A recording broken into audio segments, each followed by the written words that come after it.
అతి తక్కువ బడ్జెట్తో మీ పర్సనల్ ఇంటర్వ్యూస్ మరియు వ్యాపార ప్రకటనల కొరకు ఈ నంబర్ని సంప్రదించండి.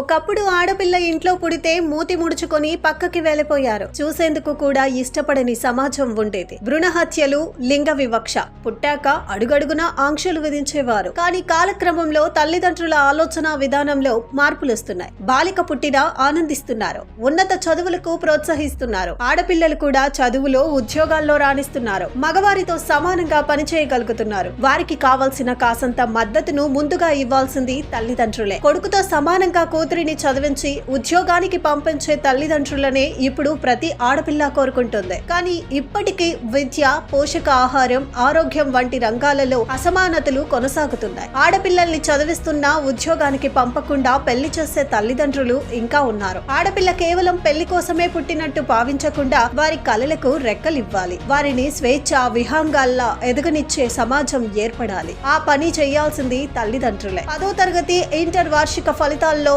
బాలురతో పోలిస్తే బాలికలే పైచేయి కనబరుస్తున్నారు. ఆపరేషన్ స్మైల్, ఆపరేషన్ ముస్కాన్ దాడుల్లో పనిలో మగ్గుతున్న వారిలో 5% బాలికలే ఉండటం ఆందోళన కలిగించే విషయం. ఇంకా బాల్య వివాహాలు ఆగటం లేదు. నేషనల్ క్రైమ్ గణాంకాల ప్రకారం పోక్సో చట్టం కింద నమోదవుతున్న నేరాల్లో 99% పైగా బాలికలే బాధితులు. ఆడపిల్ల బరువు కాదు, మీ కుటుంబానికి బంగారు భవిష్యత్తు అని గుర్తించండి. బాలికల గురించి ప్రభుత్వాలు ఎన్నో పథకాలను తీసుకొస్తున్నా ఆడపిల్లలు తగినంతగా అభివృద్ధి చెందకపోవటానికి కారణాలను అన్వేషించాల్సిన తరుణం ఇదే.